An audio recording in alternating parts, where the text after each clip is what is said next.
Phone দিছে। হ্যাঁ sir, হ্যাঁ হ্যাঁ ঠিক আছে, আমি এই জায়গাতে আছি, আপনারা সাইডে থাকেন, আমি সামনে আছি। ঠিক আছে স্যার, রাখি।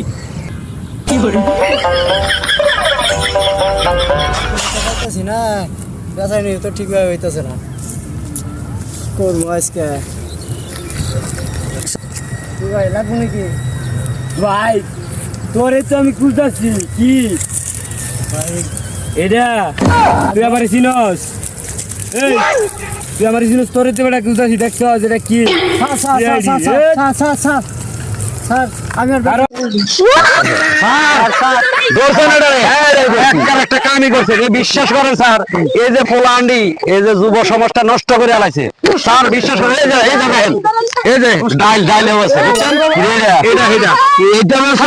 স্যার এর এমন শাস্তি দিবেন, এর শাস্তি আরো কয়েকটা ব্যবসায়ী আছে, এটি যে সব সচেতন হয়ে যায়, এমন একটা শাস্তি দিবেন। আপনারা যদি আমাদের পাশে থাকেন, ইনশাল্লাহ মাদক ব্যবসায়ী একটারে রাখবো না দেশে। ইনশাল্লাহ আমরা সব সময় ইনশাল্লাহ সব সময়